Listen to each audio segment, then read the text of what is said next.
Alrighty, we're back at 7:43 this morning. Thanks so much for staying with us. The United Way of Central Georgia kicked off 2026 with a seamless transition of leadership.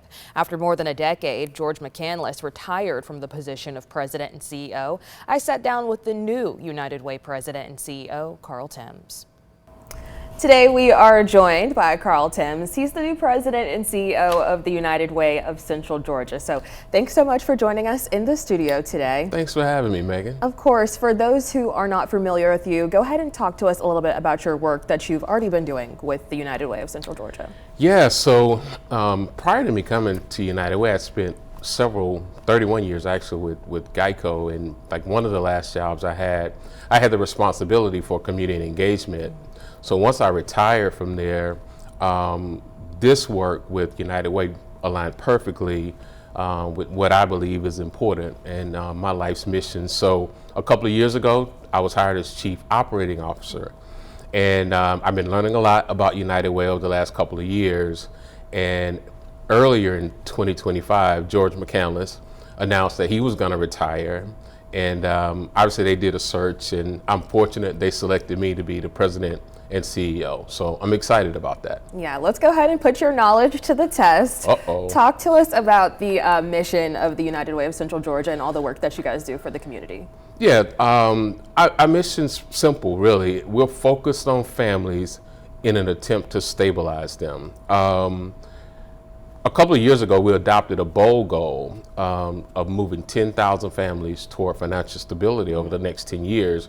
So we have programs that we've curated that provide direct services. But in addition to that, we work with partner agencies in the Central Georgia area, even up to Griffin-Spalding, as we try to identify gaps in the community and where we can fill that need. Yeah, obviously you guys do a lot of work. One area that many people may know you for is your work with our unhoused community. Talk a little bit about how you guys kind of help connect the gap there. Yeah, great timing on that question, because the night is going to be really cold. So Brookdale, obviously they're open every night, but there'll be a lot of people staying there tonight because of the low temperatures. Right. But Brookdale's been in existence about 5 years or so. But over that time, they have housed 5,000 individuals and families. Just recently celebrated their 5-year anniversary. Continue to do great work in this Central Georgia area for space where it's needed. And a lot of things they also provide is the wraparound services, where they really try to make sure when residents leave Brookdale, they're prepared for what the world outside of that. In addition though to Brookdale, under its auspice, we run a youth homelessness development program where they're helping to house citizens from 18 to 24.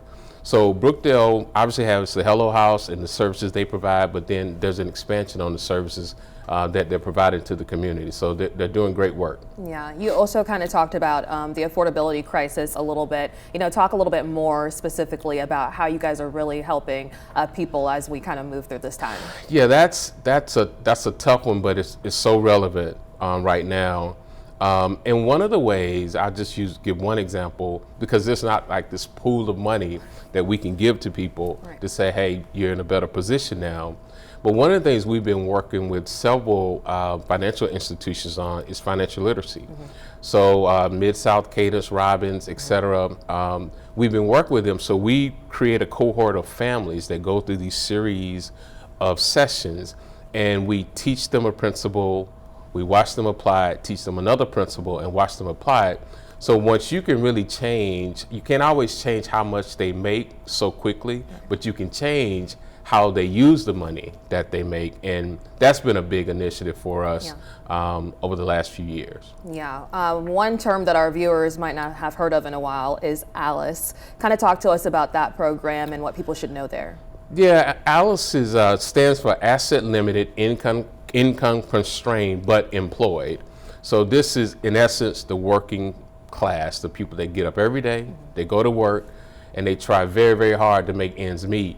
One of the unique things about ALICE, because it gives the voiceless a voice, because there's so many people in this group. Prior to the ALICE framework, I think most of us depended on the federal poverty level to determine the amount of money needed for someone to be stable. For a family of four, for example, it's about $30,000. We know, you and I mean, I have a family of four, so I know definitely that you really can't survive on that. But the Alice framework takes into account several pillars. So, but what it's done is shown us that it takes about $60,000 for a family of four to survive, and that's not necessarily thrive, right, but that's survive in Bibb County. So, and when what you can do with that data, you start showing it to potential new employers. Not saying they can automatically come up to those salaries, but it gives them things to think about. So there may be other things that they can do for citizens, like flex work, so people don't have to drive to work and use gas all the time. Also alternative hours, so they can save on childcare. So there are a lot of things that we've done with the data from the framework and that we'll continue to do to try to educate not only Central Georgia, but all of America. Yeah, there's also initiatives that you guys have to support local students or youth. Kind of talk a little bit about that. Yeah, I'll talk about a couple of them. Read United is probably our most established program. It's been around 10 years. We have probably about 5,500 students that have gone through that program since its inception. But the idea is we want kids reading on grade level by the third grade. Mm-hmm. If that doesn't happen, they will struggle to read, to learn for the remainder of their high school career. And it lessens their chance that they'll graduate. If they don't graduate, it certainly increases the chance that they may not be a productive citizen in society. So it's a perpetual cycle. But we're in 6 counties now, around 21 schools that we have the program. So listen, if you're out there now and you want to do some good work, volunteer with Read United.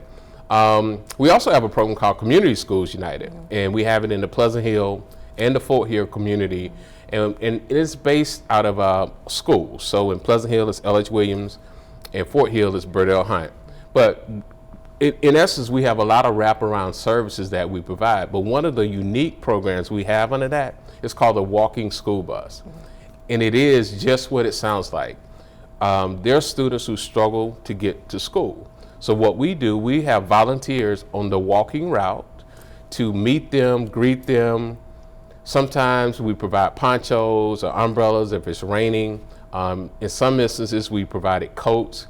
We're just trying to remove any barrier that a child has that prevents them from going to school, because if they don't make it to school, they're not going to learn. Right. I know a lot of lawmakers right now are working to fight that chronic absenteeism, so that is just another way that local people are coming together to kind of fight that issue. So I know that's very important and very useful to those teachers. Before we let you go, talk a little bit about the auto raffle that has been happening. Kind of speak to that.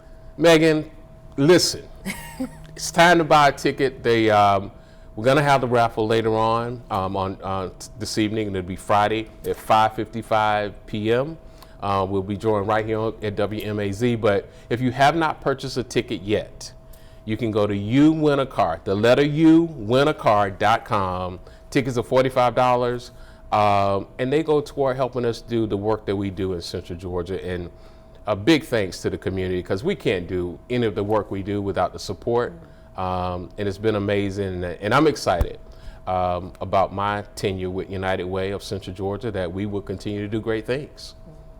Well, before we let you go, really briefly, is there anything else that you want people to know about you or the United Way? Well, primarily it's I have a passion for this work. Although I spent most of my career in corporate America, a lot of that was doing community service and work with the company that I was with. So I'm just excited about the partners we have here, and the commitment from the school board to the mayor to everybody that really gets behind our work. So that gives me a lot of excitement, and the team's excited and ready to go to work. Alrighty, well, thanks so much for joining us in studio, everyone. Mr. Carl Timms. Thank you, Megan. Thanks for having me. For more information about the services that the United Way of Central Georgia offers, you can visit their website. You're seeing it on your screen, www.unitedwaycg.org.